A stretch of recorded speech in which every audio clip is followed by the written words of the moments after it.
A convex lens has a focal length of 10 cm. An object is placed 15 cm in front of the lens. What is the image distance and its nature? A. 30 cm upright, diminished, and real. B. 30 cm inverted, magnified, and virtual. C. 30 cm inverted, magnified, and real. D. 30 cm upright, diminished, and virtual. If you look at all these options, you see that everything is 30 centimeters. So, which means that in this question, you are now asked to calculate. Okay, you are now asked to calculate. What it is required of you is to know the nature of the image formed. Okay, by the end of this video, you will learn how to know the nature and the position of the image formed by mirror, spherical mirror, and lenses. Alright, make sure you watch this video to the very end. Now the first thing we are going to learn in this video is image formed by plane mirror. Now, what is image? Image is the reflection, or what you are seeing, the reflection of an object. Image is formed by the reflection of rays of light. Okay, now let's have this mirror as shown, and let's have this object as shown. It's placed at the front of this plane mirror.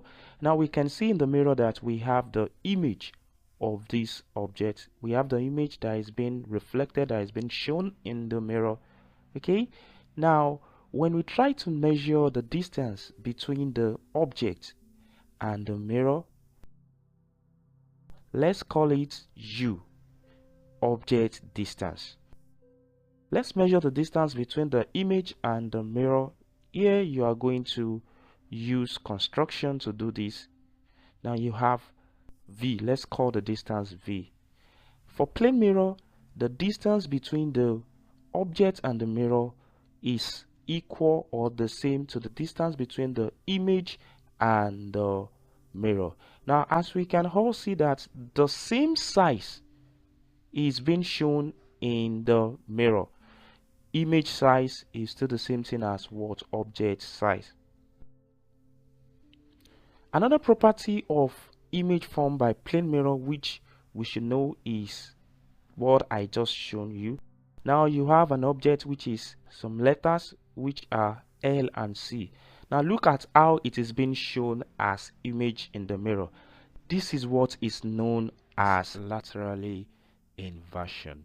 So when an image is turned sideward, we'll call it laterally inverted, because image can be inverted in two ways. We can have vertically inverted, which we generally call inverted, and then we can also have laterally inversion, which is basically called laterally inversion. For image formed by plane mirror, let's have a plane mirror as shown. We want to see the 2D description of the image formed by plane mirror. We have the mirror as shown. Then we have an object placed at the front of this mirror. There will be a ray of light coming straight from the object. The ray is going to be reflected from the mirror. Now we have what is being shown as a reflected ray. The ray will also come here and it is going to be reflected. The reflection of ray can be traced backward. When we trace the reflection of the ray backward, the two reflected ray, which is this ray and this ray, when we trace it backward and an observer observe this reflected ray, now it's going to see a virtual image. A virtual image of this object will be shown behind the mirror. So this is the object over here, and this is the image that is being formed. Now, what is virtual image and a real image? Virtual image are image that is being formed when the rays of light is not being intersected. So that is what we call virtual. When the rays of light that form the image are not actually intersecting. Look at this image that is formed behind the mirror. There is no ray of light that intersects at the back of the mirror to produce this image. However, when an observer observes the mirror, there will be a reflected ray coming from the object and going straight into the observer's eyes. Now the observer will now see a virtual image, not real image, behind the mirror as shown. That is why the image formed by plane mirror is virtual image, not real image. Now what is real image? Real image are image that is formed by actual intersection of the rays of light. The rays of light intersected and this image is being formed. Real image are images that can be projected on the screen because there is intersection of the rays of light. Okay, now let's look at something here. Let's look at the distance between the object and the mirror. Let's call it U as usual. Distance between the image and the mirror, we call it V. The height of the image, let's call it HI. The height of the object, let's call it H0 or HO. Let's quickly do some calculations here. So if you are being asked what is the magnification of plane mirror, now the magnification of plane mirror is 1. Why is it 1? So since magnification is image size over object size, now we can see that the image height and the object height are the same. So when you find the ratio, so you have your HI over HO, that is the magnification. Now you can also use the distance. So if you want to use the distance, the magnification of plane mirror will also be what? V over U. Now according to what we can all see here, we see that HI is equals to HO and V is equals to U. So if you apply that here, we can see that we are going to have 1, since this is equals to this. So when they divide each other, we have 1. This is also this. When you divide each other, you have 1. So if you are being asked what is the magnification of plane mirror, you are going to say 1. Magnification of plane mirror is 1. The object and the image, they have the same size. The image is not magnified. The image has the same size as the object. So let's look at spherical mirror. Spherical mirror. For us to form a spherical mirror, it means that we must have a spherical glass as shown. Now this spherical glass, let's cut it at the middle. Let's have it as shown, and let's paint the inner portion. We paint it with silver. We have silver painting. Now the other surface of the glass will become a mirror surface, so which means the image can be seen via this surface. The type of mirror that will be formed when you paint the inner section of an hollow glass, you are going to have a convex or diverging mirror. So the name of this mirror will be called diverging or convex mirror. When the inner portion of an hollow glass is painted with silver, you are going to form convex or diverging mirror. Now let's have it this way, and let's try to paint the outer portion with silver. So we are going to have silver painting here, and this surface becomes the mirror surface. Now this type of mirror is known as concave or converging mirror. When the outer portion of an hollow spherical glass is painted with silver, you are going to have what is known as concave or converging mirror. Now what is the difference between concave and convex mirror? Now let's quickly observe them using this diagram as shown. As we can all see here, we see that the outer portion is being painted here to form a concave or converging mirror when we have an hollow spherical glass. Now when we observe the convex or diverging mirror, we see that the inner portion of the hollow glass hollow spherical glass is painted. So we have convex or diverging mirror.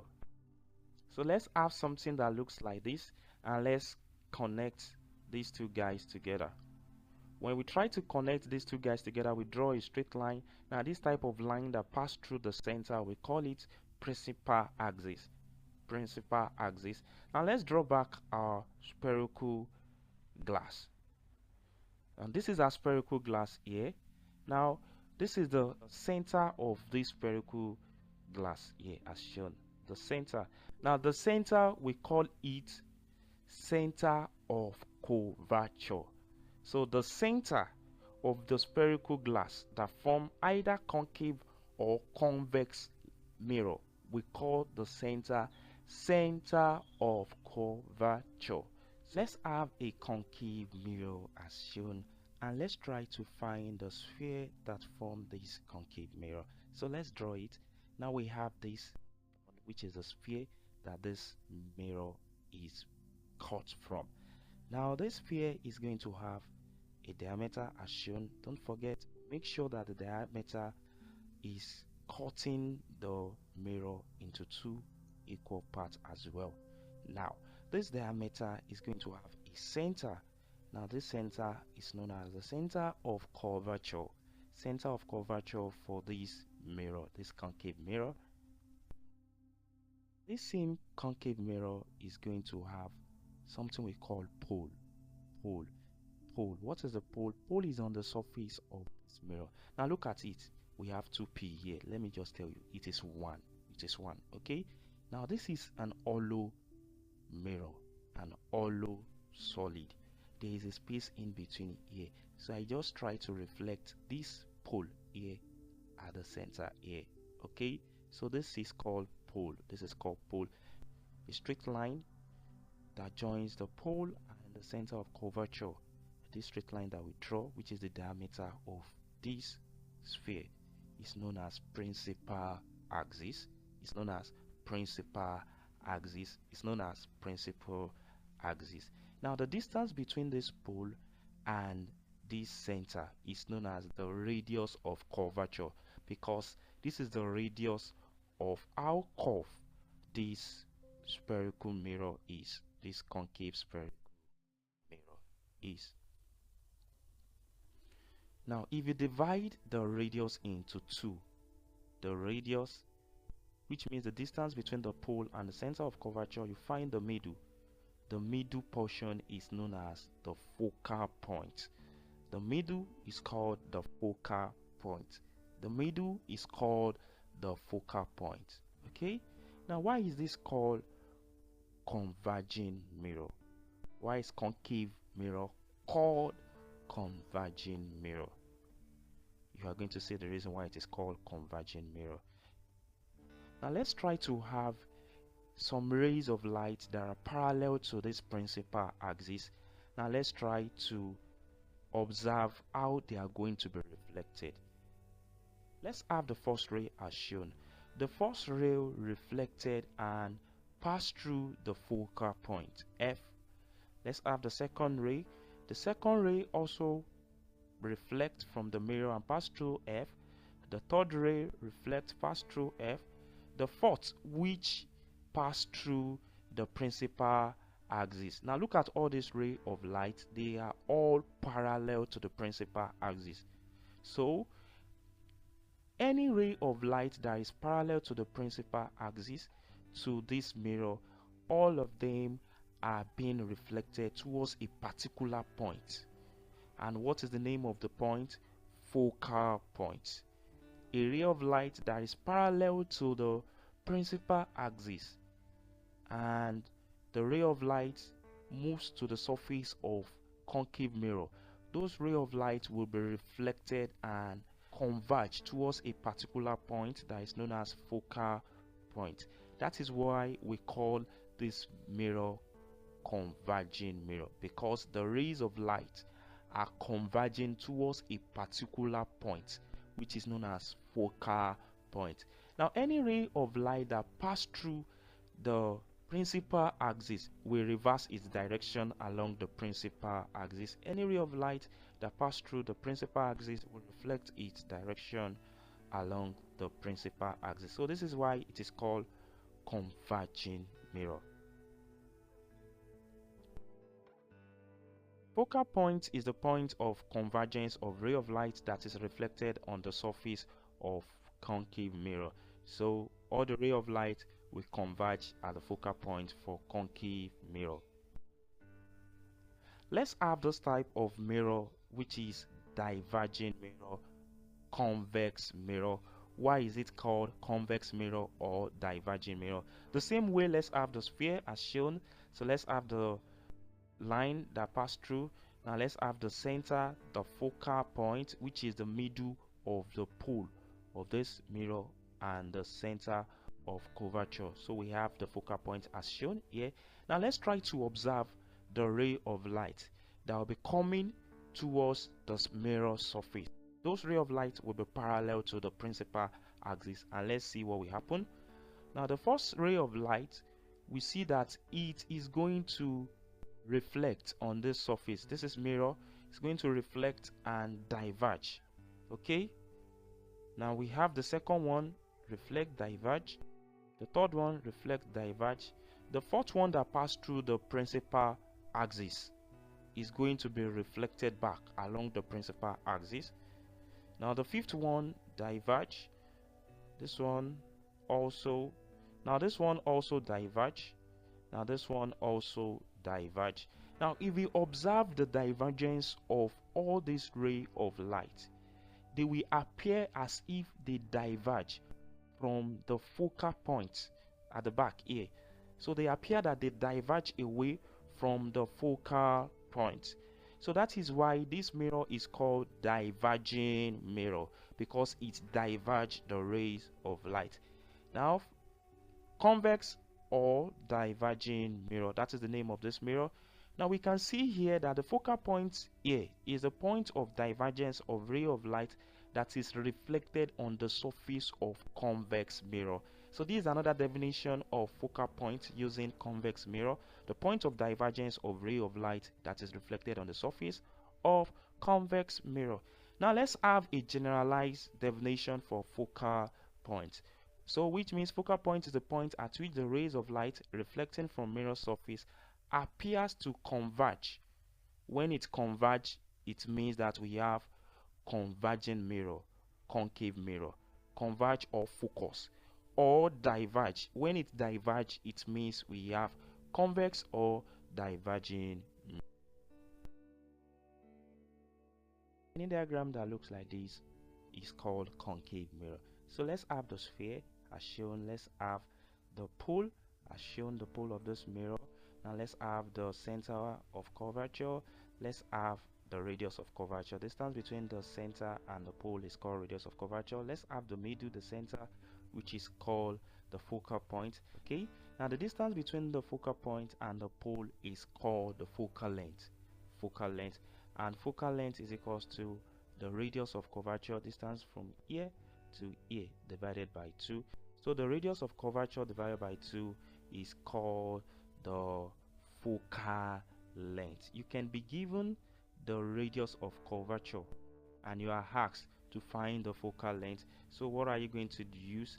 So we can see that focal length here is equals to radius of curvature divided by 2. So radius of curvature is equals to what? 2 multiplied by focal length. Okay, focal length.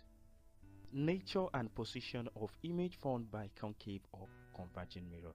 So let's quickly position some objects here at the front of the mirror, and let's vary it. Let's see the position of the image that will be formed here. Now recall that the image of objects that will be formed can either be real, intersection of the real, actual intersection, can be virtual when there is no intersection, can be magnified when the image is more than the object, the size of the image is more than the object, can be diminished when the size of the image is smaller than the object. It can be inverted, so which means it's turning upside down. It can be erect, just like the image, so it's upright or erect. Now the first one is when the object is at infinity. So let's have an object here. Infinity means when the rays of light is coming from a distant object, an object that is so far from the mirror. So that is object at infinity. Now the ray will come like this, and then it's going to be reflected towards the focal point. Okay, the other ray will come like this and will also be reflected towards the focal point. Now when you observe this very well, you observe that the image that will be formed will be point size. We can't really see the image that is formed because the image is formed at the focal point. The image is so small, is highly diminished, very small. Now the image will be inverted and it's going to be real image. Inverted, real image, highly diminished, point-sized image. When an object is placed beyond center of curvature or beyond 2f, where will the image be formed? Let me quickly teach you how to draw the ray diagram for this. You can use construction. Now this is very simple. Now the first thing is you are going to draw a parallel line to the principal axis from the top of the object along to the mirror surface. Don't forget that for concave mirror, the ray will reflect towards the focal point. Okay, so let's have that drawn. So you have it. This is the first step. The second step in drawing the ray diagram for this is you are going to draw another line, which is the ray coming from the top of the image, and it's going to pass through the focal point as well to the surface, and it's going to be reflected. So which means the reflection will be parallel to the principal axis. This is what I'm saying. So you have the ray and it's going to be parallel. The reflection will be parallel to the principal axis. The point of intersection of these two rays, that is where the image will be formed. So let's look at the image. Now look at the drawing of the image. Can you see that it's upside down? So which means it is what? Inverted. Now look at the size as well. What do you observe? It is smaller compared to the object. So I'm talking about this image here. It is smaller compared to this object. What do you observe again? It is in between 2f, or in between the center of curvature and the focal point. When the object is placed beyond the center of curvature, the image will be formed in between the center of curvature and the focal length, and it's going to be what? Inverted. It's going to be real. Why is it called real? You see that these two rays are intersecting, so it is going to be what? Diminished. We can see that it's smaller compared to the object. It is formed in between C and F. In between C and F. What if the object is placed at the center of curvature? Where will the image be located? What is the size of the image? As usual, let's draw the ray diagram. So it's going to reflect towards the focal point. Now the other one is going to be parallel to the principal axis as shown. Now let's see the intersection of these two rays. It is intersecting here. Let's draw an image. Now we see that the image is also located at the center of curvature. So when object is placed at the center of curvature to the converging mirror, the image will also be formed at the center of curvature. And let's look at the nature. We can see that the image is what? Inverted as well. The rays are intersecting. It is real. It is having the same size as the object. It is having same size means that it is not magnified. The magnification is 1. Same size means magnification is 1. Okay, now it is located on C at the particular spot where the object is placed. When the object is placed in between center of curvature and the focal point, where will the image be formed and what is the nature of the image? Okay, let's have the objects and then let's draw the ray diagram, we have something that looks like that.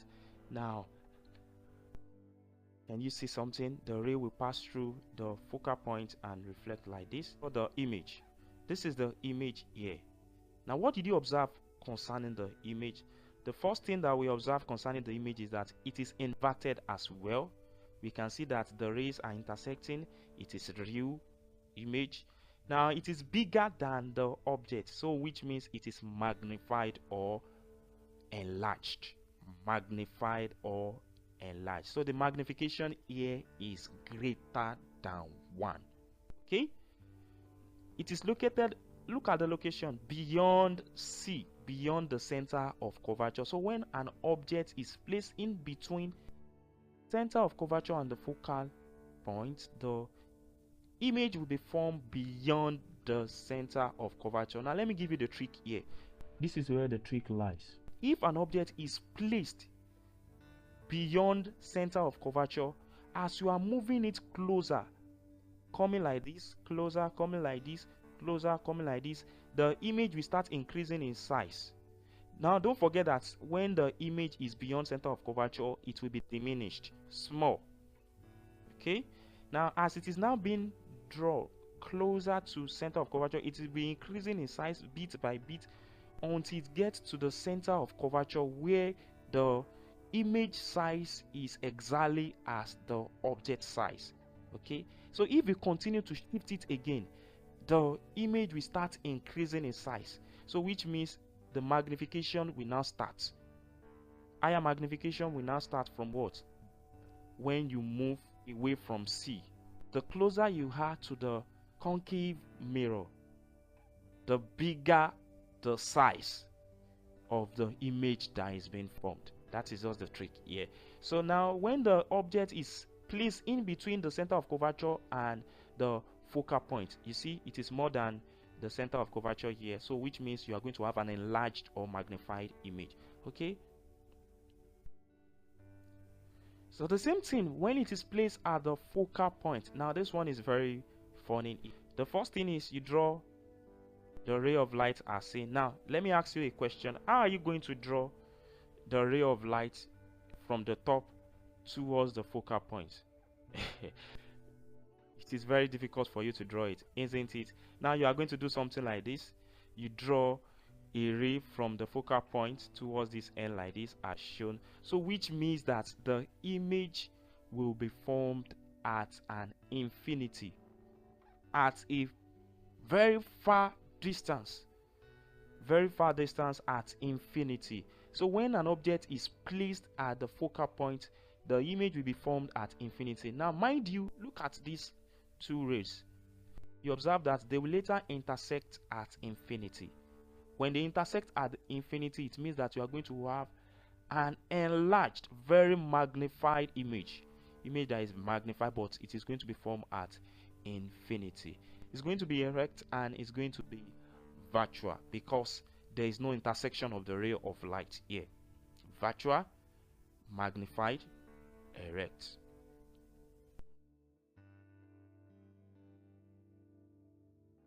When the object is in between the focal point and the pole of a concave mirror, now we have this object here. As usual, let's draw a ray diagram. So you have the first ray that is going to be reflected towards the focal point.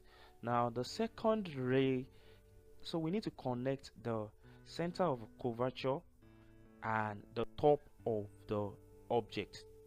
So we connect the ray together like this. Now we are going to assume that the ray will extend as shown, and this ray will also extend as shown, and at the back of the mirror the ray will intersect, so we can have our image. Now this is what will happen when an observer tries to observe the image, tries to look into the mirror. Is going to see a virtual image at the back of the mirror. Not just virtual, the image will be what? Erect and upright as shown. Is going to be virtual, erect and upright. Is going to be enlarged or magnified. Why is it enlarged and magnified? We can see it here. Now, why is it called virtual image. Now look at the ray that form this image. There isn't actual intersection of the ray.